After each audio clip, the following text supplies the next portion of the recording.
Bonjour à tous et bienvenue dans cette nouvelle vidéo de la Pause Tech. Juste avant de commencer, sachez qu'on a eu un petit coup d'inquiétude, vous avez pu le voir sur les réseaux sociaux, entre autres sur Instagram. On a cru qu'on avait pété la caméra et quand on a vu qu'il fallait au moins 450 € pour la réparer, on a un peu flippé. Super pour l'appareil photo! Mais en fait j'ai eu un commentaire d'un abonné qui m'a dit mais t'es sûr que c'est pas le filtre neutre qui est brisé? Et j'ai vérifié effectivement, j'avais pas dévissé le filtre neutre, je savais pas qu'il y en avait un sur cette caméra et il y a que le filtre neutre qui est cassé donc c'est bon, on va pouvoir reprendre le tournage régulier de vidéos. Alors aujourd'hui le sujet c'est comment transporter un drone et spécifiquement les batteries en avion générique.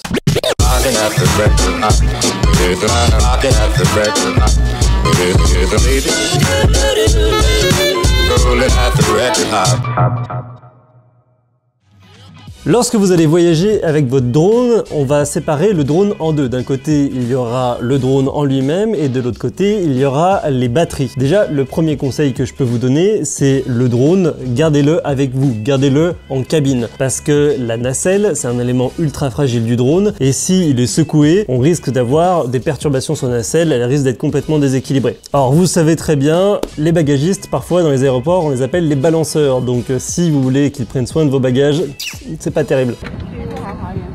Et de l'autre côté, il y a question des batteries. Et là, vous n'avez pas le choix de toute façon, vous êtes obligé de les prendre avec vous en cabine. Pourquoi? Parce que les batteries des drones sont des batteries LiPo pour lithium polymère. Et le lithium est un métal qui s'enflamme au contact de l'eau. Comme il y a de l'humidité dans l'air, et ben ça s'enflamme dès que c'est au contact de l'air. Les feux de batterie, ça peut être assez violent et voilà à quoi ça peut ressembler.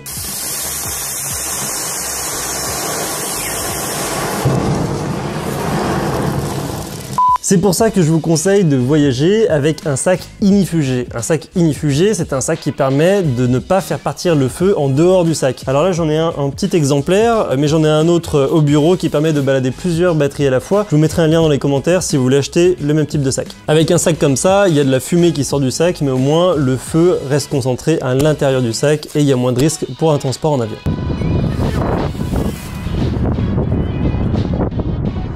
Alors, la question qui nous taraude, c'est combien de batteries peut-on prendre avec nous dans la cabine? Il y a une organisation internationale qui s'appelle IATA, qui signifie le International Transport Air Transportation. En gros, c'est l'association des transports dans les airs qui regroupe 250 compagnies aériennes, ce qui fait à peu près 84% du trafic mondial. Et ils ont donné des instructions pour toutes les compagnies pour qu'il y ait un cadre plus ou moins commun sur le nombre de batteries et la capacité des batteries qu'on peut emporter dans un avion. Voici la notice. Donc vous pouvez voir que pour les batteries qui sont à l'intérieur de l'appareil, comme par exemple d'une télécommande, en dessous de 100 Wh, on peut en prendre en cabine et on peut le mettre en soute, bien que je vous le conseille pas. Pour les batteries inférieures en 100 Wh, qui sont des batteries annexes au produit, on peut en prendre jusqu'à 20 inférieures à 100 Wh, mais on ne peut pas les mettre en soute, il faut obligatoirement les mettre en cabine. Et entre 100 Wh et 160 Wh, si c'est à l'intérieur d'un appareil, on peut le prendre en soute ou en cabine sans limitation. Et si c'est une batterie externe, une batterie supplémentaire, on peut en prendre en cabine dans la limite de 2 maximum. Et comme on peut le voir sur cette notice, au-delà de 160 Wh, ces batteries sont interdites quoi qu'il arrive. C'est pour ça que tout ce qui est overboard, de trottinette électrique n'est pas autorisé aujourd'hui pour du transport en avion parce que les batteries sont largement au-dessus des 160 Wh. Ça risquerait de créer des incendies importants si jamais il y avait une défaillance. Par exemple, des hoverboards chinois qui sont à bas coût peuvent prendre feu rapidement comme vous pouvez le voir sur cette vidéo. Alors, comment est-ce qu'on fait pour voir le nombre de watts d'une batterie? Eh bien, il suffit que vous preniez une batterie. Alors pour DJI, c'est très simple. Le nombre de watts est directement indiqué sur la batterie. Prenez ceci comme indication parce que de toute façon, c'est ce que vont contrôler les gens à l'aéroport lorsqu'ils vont prendre votre batterie. Donc vous voyez ici, pour un Mavic 2, il y a 59 Wh pour une batterie. Donc du coup, d'après la réglementation de la IATA, on pourrait prendre théoriquement jusqu'à 20 de ces batteries en cabine avec nous. Une batterie de Phantom 4 Pro, c'est 86 Wh. Donc déjà c'est plus important, on commence à être limite, mais on peut quand même en prendre la même quantité. Par contre, si vous prenez un M210 avec les batteries haute capacité TB55, là on est à 176 Wh. Donc ces batteries ne sont pas transportables sans autorisation dans l'avion. Alors comment faire pour savoir combien il y a de watts sur une batterie si c'est pas indiqué sur l'étiquette, comme par exemple sur les batteries de FPV? Eh bien c'est parti pour un petit cours d'électricité. C'est le petit cours d'électricité.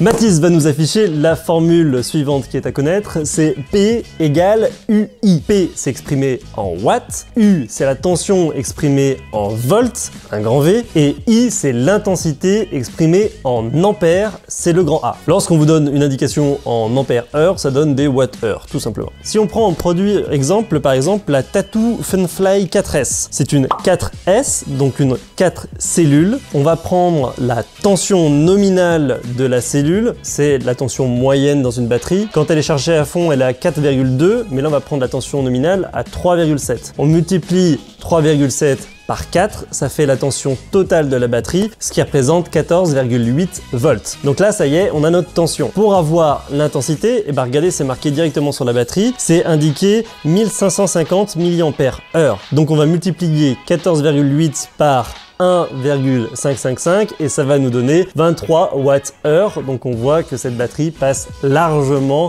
dans les limites qui sont imposées par les compagnies aériennes. Alors tout ça c'est en théorie, parce qu'en pratique chaque compagnie aérienne a sa propre notice d'information et a ses propres limites. Donc ce que vous devez faire, c'est avant chaque vol, c'est appeler le service client et savoir quelle est la limite du nombre de batteries embarquables dans leurs avions. Il y a des compagnies comme Air France qui respectent la notice de IATA. Il y a par exemple des compagnies comme Air Corsica ou British Airways qui ont leur propre réglementation. Air Corsica c'est 2 batteries maximum par personne et British Airways c'est 100 Wh maximum. Donc vous voyez, il faut être vigilant avec la compagnie avec laquelle vous partez. Alors en pratique, une fois que vous avez appelé pour vous renseigner, demandez au service client qui vous envoie un écrit que vous puissiez imprimer. Vous pouvez également imprimer la notice du IATA, ça vous permettra de montrer aux agents de sécurité votre bonne foi par rapport au nombre de batteries que vous pouvez emporter. En vrai, les agents de sécurité ce ne sont pas des agents de la compagnie, ce sont des agents de sécurité de l'aéroport. Donc soit ils sont mal formés et ils sont pas du tout au courant, soit ils en ont rien à faire, soit au contraire ils sont un peu trop méticuleux. Donc c'est avec eux que vous allez négocier s'il y a un problème et vous devrez prouver votre bonne foi avec ces papiers là. La dernière fois que je suis parti aux Açores, j'ai appelé la compagnie, le service client m'a baladé pendant 20 minutes, ils en avaient aucune idée. J'ai fini par imprimer un truc vite fait et au final j'ai même pas eu besoin de le présenter parce que dans les aéroports maintenant ils ont l'habitude de voir des petits drones passer et ça pose aucun problème. Mais on sait jamais, vous feriez mieux quand même de vous équiper de ces documents parce que si vous loupez votre vol à cause d'une batterie ou que vous vous faites confisquer une batterie à 150 balles, vous allez le sentir passer. Voilà, c'est tout ce que vous devez savoir pour transporter votre drone et vos batteries en avion. Je remercie Frédéric du site Helicomicro qui a fait un article très documenté à ce sujet et sur lequel vous pourrez trouver les liens vers diverses compagnies aériennes les plus connues. Comme ça, vous pourrez directement avoir les bonnes informations. Je vous mets le lien dans la description également. En plus du transport de vos batteries, petit message de prévention concernant la réglementation des pays dans lesquels vous allez. Faites attention, il y a des pays où on sait que les drones sont confisqués à chaque fois. Par exemple, le Tattoo, que vous connaissez très bien sur YouTube, est parti au Maroc avec leur drone. Et ben lorsqu'ils ont fait le trajet retour, la douane a confisqué leur drone. La personne du Tattoo a dû rester sur place, louper son vol, et en plus, ils ont eu une amende. Alors vous aimez bien le drone? C'est bien le drone. Les images de drone, les images étaient jolies. Ludo, vous l'aimez bien aussi. Et bah c'est fini.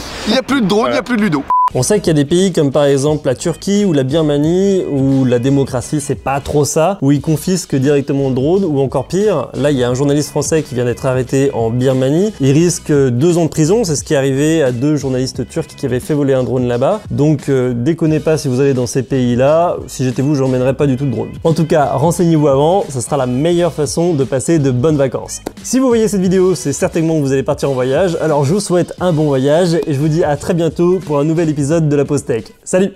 Et c'est une fin de tournage. Pidam pidam pam pidam pidam pidam boum pidam pidam pidam pam pam pidam pidam pam pidam pidam pidam pidam pam pidam pidam.